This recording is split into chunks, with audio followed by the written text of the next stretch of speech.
Yes public junior high school, जिसके प्रबंधक आदरणीय अनिल कुमार यादव जी एवं इस स्कूल के शिक्षकगण, शिक्षिकाएं, अभिभावकगण एवं प्यारे बच्चों, आप सभी को गणतंत्र दिवस के अवसर पर हार्दिक बधाई, शुभकामनाएं। गणतंत्र दिवस हम आप क्यों मना रहे हैं, इसका मतलब आप सब लोग समझ रहे होंगे।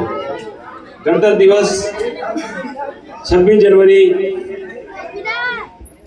26 नवंबर 1949 को हमारे देश का संविधान अंगीकृत किया गया था और 26 जनवरी 1950 में हमारा संविधान देश में लागू हुआ था।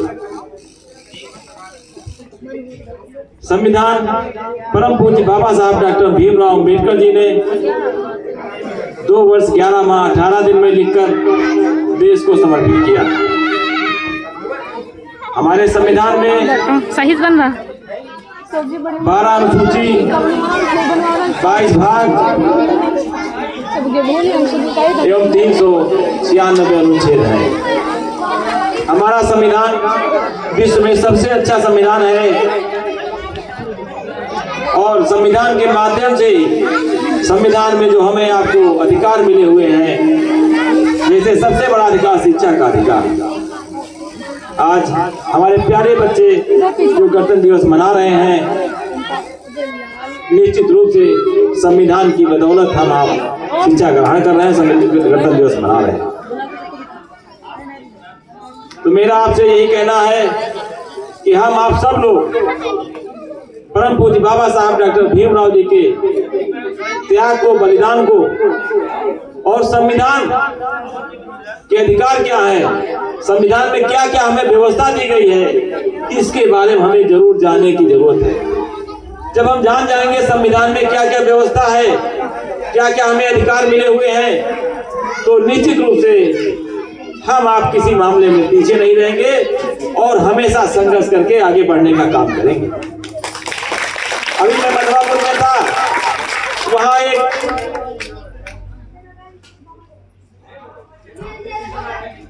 एक कार्यक्रम मंचन किया जा रहा था माता सावित्री फूले जी का। तो सावित्री फूले जी के बारे में हमें लगता कुछ लोग जान रहे होंगे यहाँ। Yes sir. सावित्री फूले जी वो महान माता थी जिन्होंने सबसे पहले हिंदुस्तान में शिक्षा देने का अगर किसी ने काम किया, माता सावित्री फूले जी। उस समय जब माता सावित्री फूले जी शिक्षा दे रही थी, उस समय ऐसे लोगों ने जो भी वो विरोधी थे कि हमें महिलाओं को शिक्षा नहीं मिलनी चाहिए, माता सावित्री जी के ऊपर कीचड़ और गोबर आदि डालते थे और यहाँ तक कि उनके पिताजी को गुमराह करने का काम किया कि आपकी बेटी लड़कियों की शिक्षा दे रही है, ऐसा नहीं होना चाहिए, बहुत बड़ा अनर्थ हो जाएगा। तो उनके पिताजी गुमराह होकर के बेटी से माता सावित्री से कहा कि आप निर्णय ले लो, आप ये तो शिक्षा देने का काम करो या अपने माँ बाप के साथ रह लो।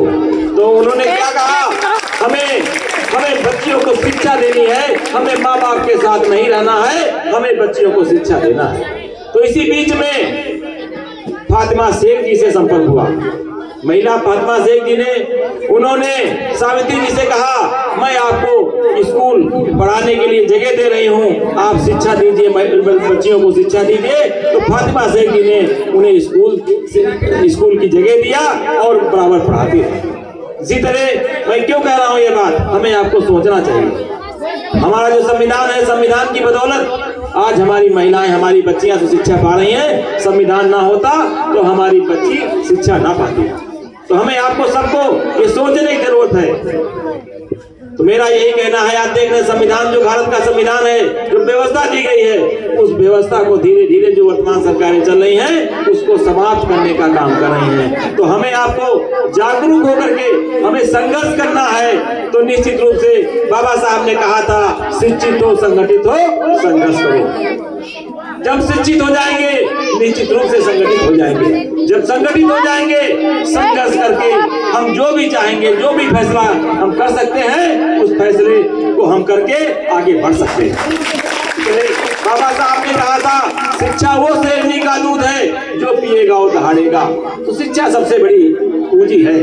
सबसे बड़ी पूंजी अगर कोई इंसान की है तो शिक्षा है। तो मैं सबसे ज्यादा तो मैं अनिल जी को बधाई देता हूं कि इनके माध्यम से इस क्षेत्र के बच्चे शिक्षा ग्रहण कर रहे हैं। मैं इनको बहुत बहुत बधाई देता हूं और ज्यादा मैं नहीं कहूंगा। पुनः गणतंत्र दिवस के अवसर पर आप सभी लोगों को बहुत बहुत बधाई देता हूं, शुभकामनाएं देता हूं और हमें अमर शहीद जो हमारे देश के हैं उनको भी नमन करता हूं। परम पूज्य बाबा साहब को नमन करते हुए अपनी वाणी विराम देता हूं। जय हिंद, जय भारत, जय संविधान।